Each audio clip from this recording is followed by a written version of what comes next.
I'm going to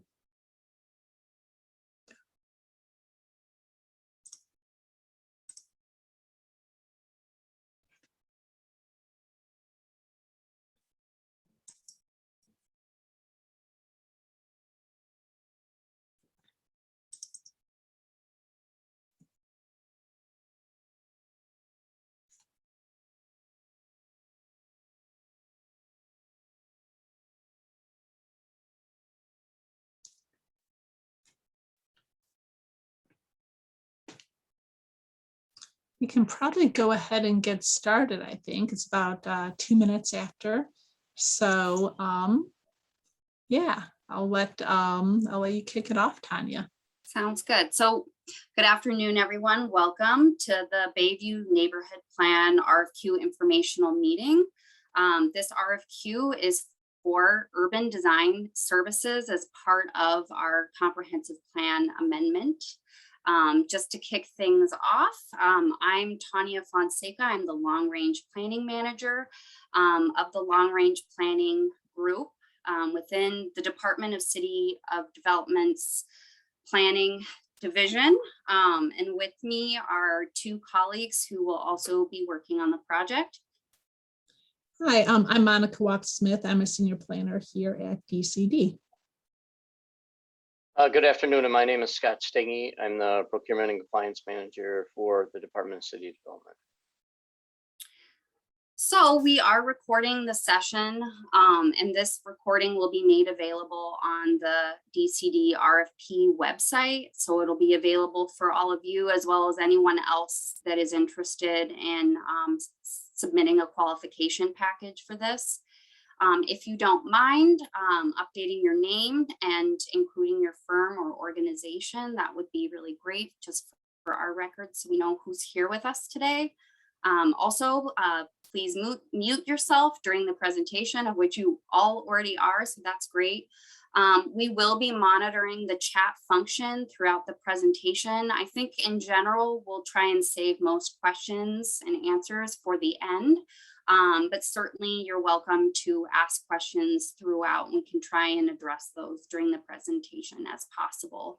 And during the Q&A, you will be able to mute and unmute yourself, so it can be more of a conversation rather than just using the chat if you'd like. And then just to note, the RFQ document is the official source of information. So although this is meant to be informational and that opportunity to ask some questions, that will be kind of your go-to source. And Scott later on will kind of detail the formal questions process and the addendum that may follow as well.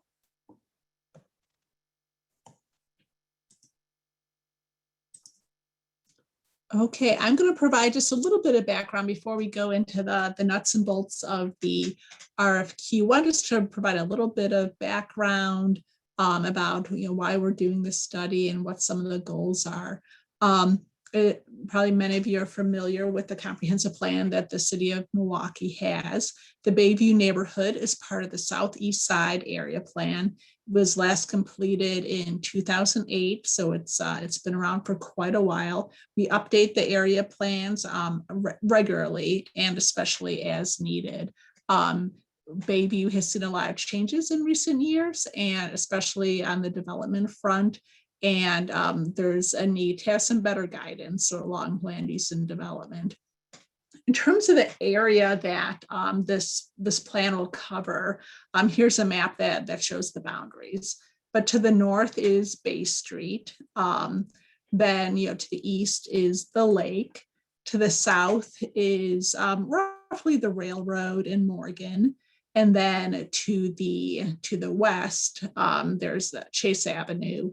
As long as the Kinnickinnick Trail there. In terms of the study goals, we really want this study to explore some various development scenarios along Kinnickinnick regarding building size, style. There's been a number of large developments, the apartment buildings that have gone in.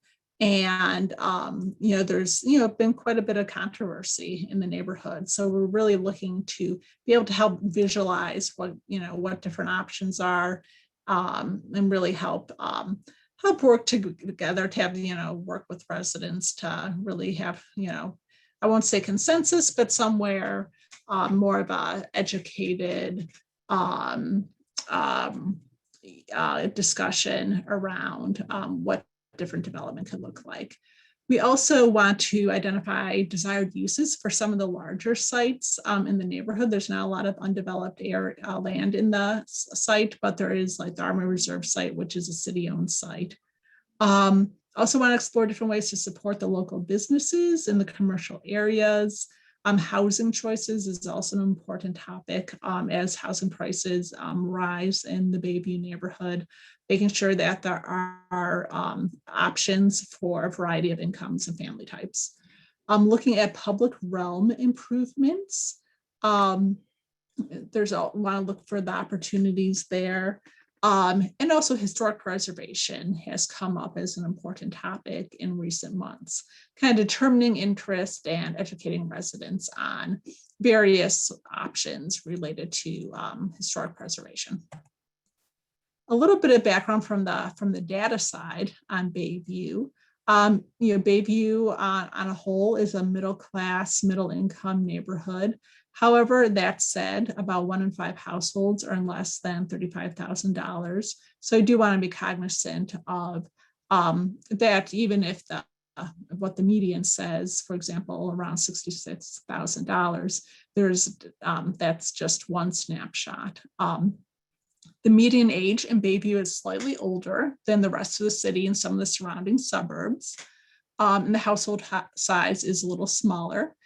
Bayview is highly educated and professional by and large, with nearly 50% having a bachelor or graduate degree. While roughly also the percentage of the population that identifies as Latino is similar to the city as a whole, and it has been growing in recent years. So while it is a majority white neighborhood, we are seeing change. The planning process, this is going to be roughly a year-long study wrapping up in 2022 that just shows the different phases. They're kind of outlined in a lot of detail in the RFQ. But in terms of the community engagement, we do plan on having 4 community-wide meetings. We'll be starting with a virtual format. With COVID, we don't know exactly where that will, there's a lot of things that are up in the air, but so we'll be starting in the virtual format and see how that progresses as the study goes on. There'll also be an advisory group meeting, focus groups. These are things that the city will be leading. We are going to be doing online engagement using Social Pinpoint, which is a new platform for us. We'll be attending neighborhood events and also coordinating with, there is a neighborhood association, the Bayview Neighborhood Association. So we'll be coordinating closely with them throughout the study process. I will turn it over to Tanya to talk a little bit more about the process and some of the specific deliverables. Thanks, Monica. So yeah, this is kind of a unique RFQ in that it is really specific to urban design. The neighborhood plan for Bayview will be DCD led by Monica with support from myself and some other team members. So the role of the consultant will really be kind of that technical design support to us for the development of the plan, primarily through design and illustration of various planning and urban design concepts, with a real emphasis on development massing and development scenarios and alternatives, as well as the possibility of some designs within the public realm. There's a lot of conversation about opportunities around Kinnickinnick Avenue, for instance, and some other areas as the neighborhood is looking more at multimodal and greater connectivity just to increase the safety on the streets. So what we're really asking the urban design consultant to do is, perhaps prepare some maps and diagrams to illustrate major concepts of the plan, in general, most of the mapping will be done in-house by our DCD team, but there may be some key illustrations or diagrams as part of the larger design that could fall within the scope of this, as well as those conceptual designs and renderings for 5 to 7 key priority development and public realm scenarios. Some of you that may be familiar with our city plans, we typically call them catalytic projects. And these will be identified throughout the planning process, and the level of detail for these drawings can be determined during contract negotiations. So we understand that the $40,000 budget is somewhat limiting. We wish we had more, but that is what we have. And we really want to be very strategic with that funding to utilize, the firm that we select for their design skill to really just help us with those very things. We certainly do have some sites in mind for consideration. I think Monica mentioned the Army Reserve site that is under city control. That will certainly be a site that would be considered, but some of the others will be kind of determined throughout the process.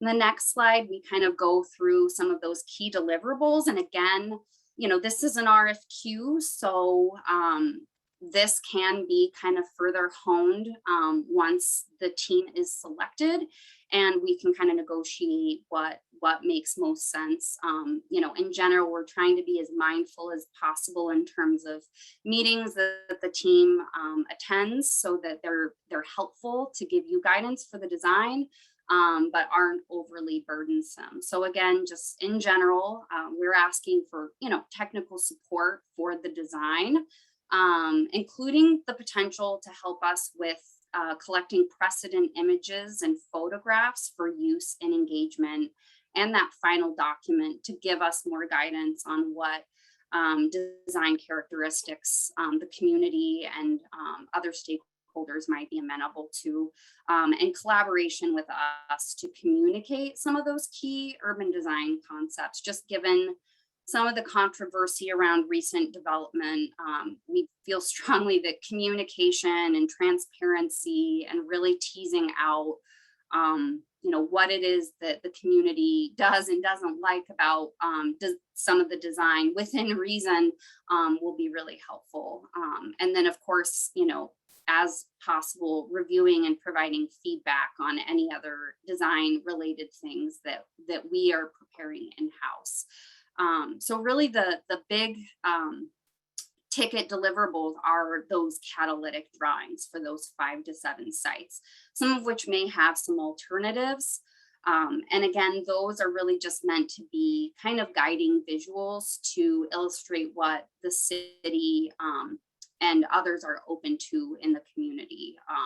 Right now, development is kind of slowed down in the neighborhood until we have greater guidance as a result of this neighborhood plan. So we're really looking forward to that, so that we just better understand the massing that is appropriate, and whether or not our zoning supports that, which again will be something that we as staff will be looking into.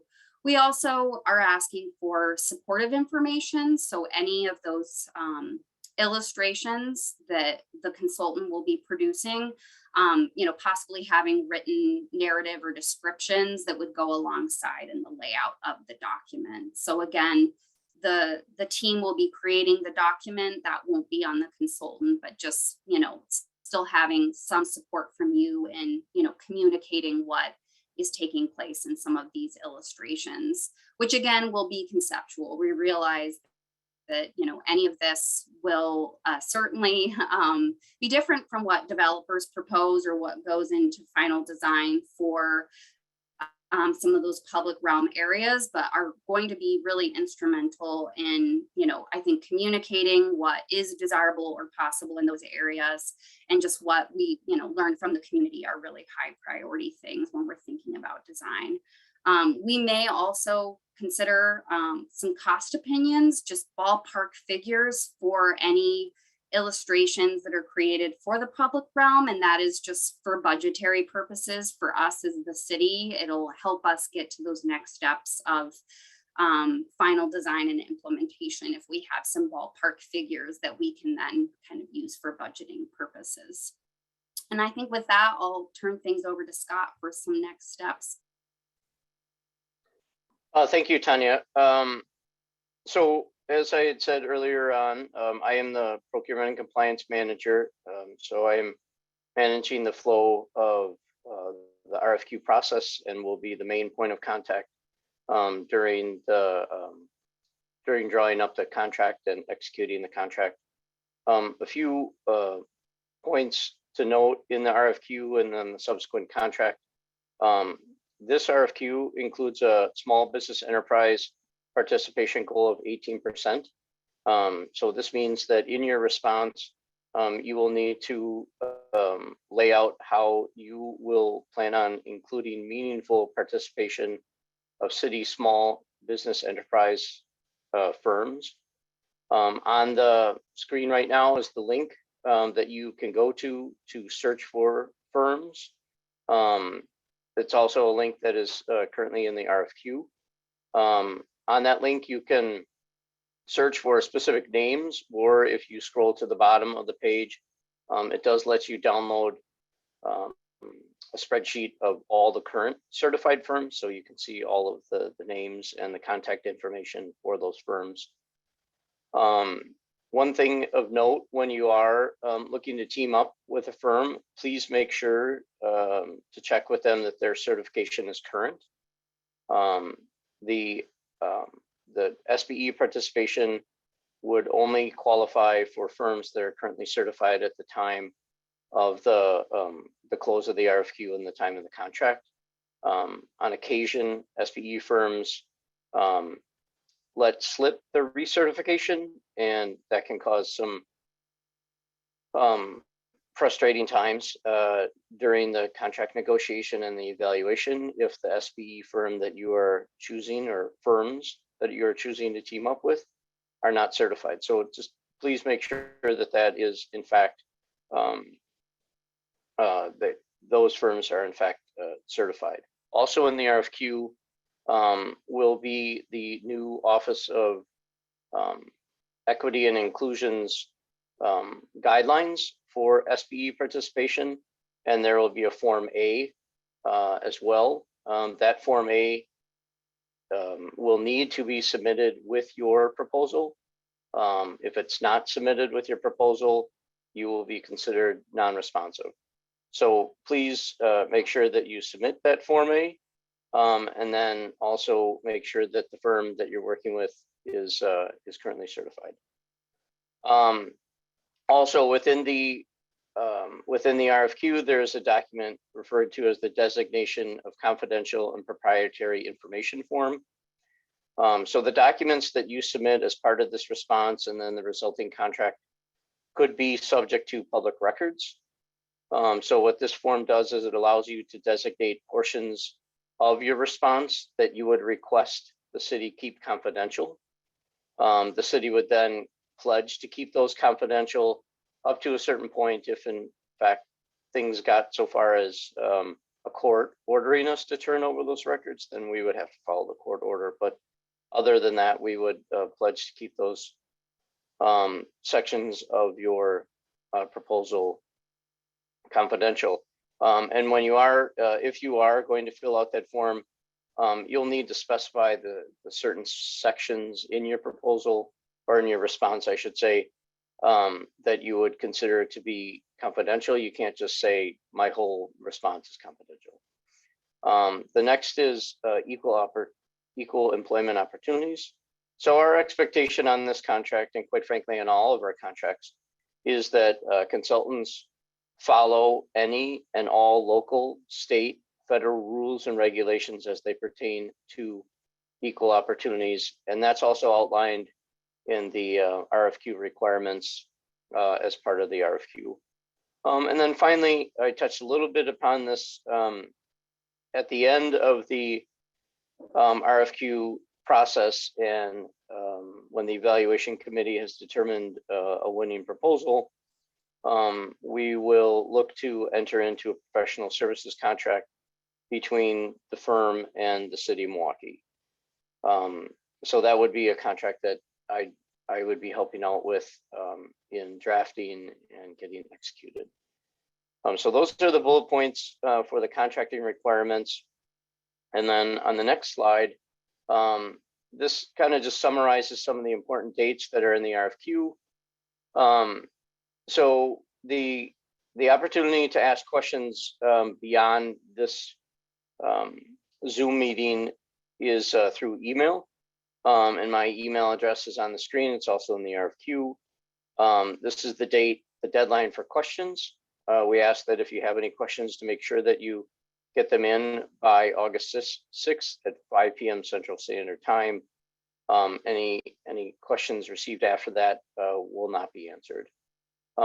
Then myself and Monica and Tanya will team up in providing answers to those questions, and any questions or answers, any questions and answers of substantive nature will be put in addendum, and then the addendum will be posted on the same website that the RFQ is currently posted, and that'll get posted by the end of the day, August 10th. And then the big important date is August 20th at 11 a.m. That's the date that the qualification packages are due.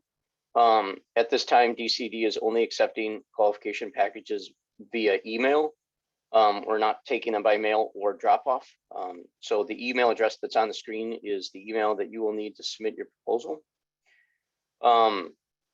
Do know that the max size of the email is 50 megabytes. So in the RFQ, we do ask that a sample be submitted. So if you've determined that putting all of the things that you need to send in one email will be more than 50 megabytes, then feel free to split it up and just make reference in, email 1 of 2 and 2 of 2, or however many emails that you would need to send. I caution you not to wait until the last second to submit the email. Obviously, especially with bigger emails, sometimes it takes a little while for it to be sent and also to be received. So the email submission will need to be received on our end no later than 11 a.m. If it's received at 11:01, it's considered too late and would not be considered. So please plan accordingly and ensuring that there's enough time for transmission of that email. Let's see here. And then the final dates, at such time that the evaluation committee completes its initial review of the qualification packages, if they've determined a need to interview firms as part of the evaluation process, those would happen on either September 11th or September 13th. So please mark those on your calendar accordingly and ensure that your team would be available on those days. Certainly, we will do our best on our end to inform each and every one that has submitted whether or not they would be asked to be taking part in an interview, but also to notify you if you have not made the short list for interviews so that you can pre-up those dates. So those are the big important dates. These are all dates that would also be found in the RFQ. And then finally, this is a snapshot of the evaluation criteria from the RFQ. It's taken verbatim. So these are the sections of, these are the scoring criteria that the evaluation committee will use in their review and scoring of the responses that we receive. And then based off of that, there may be a short list, and then as a result of the short list, there could be some interviews. So I'm not going to read through all these. Don't need to spend time with me reading through each one of these. But please feel free to reference them in the RFQ on your own time. So, and with that, I will turn it back to Monica and Tanya, and they can direct any questions that you may have. Thank you. So that's kind of the rundown of why we're doing this study and some of the RFQ requirements. We'll just open it up to see if anyone has any questions about what you heard, anything in this presentation, or as you've reviewed the RFQ. We're happy to answer questions.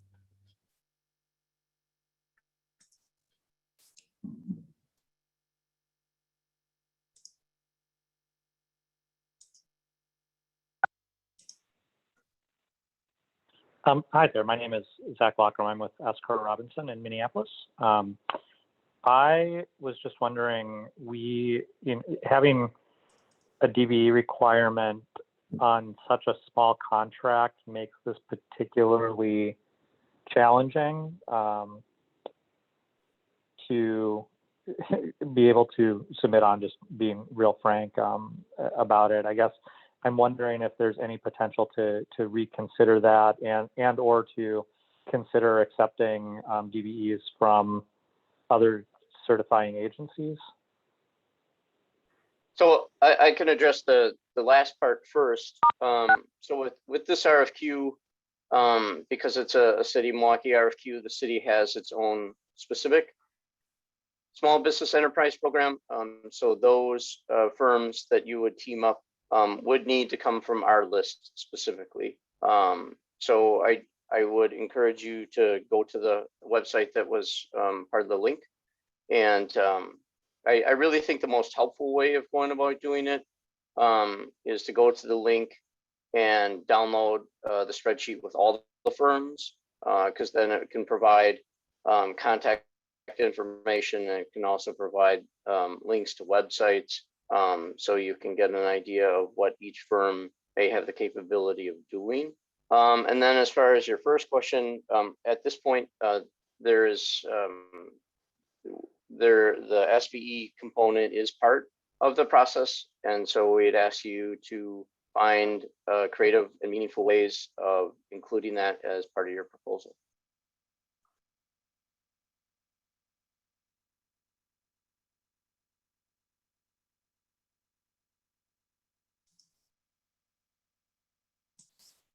Are there any other questions?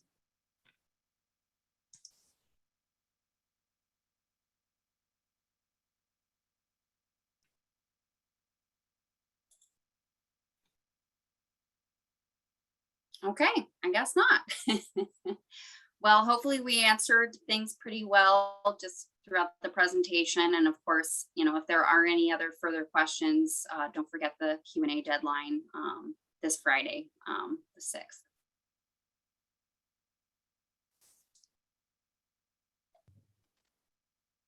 All right, well, thank you, everyone. We look forward to receiving qual packages, and yeah, stay tuned. Thank you so much. Thank you. Thank you.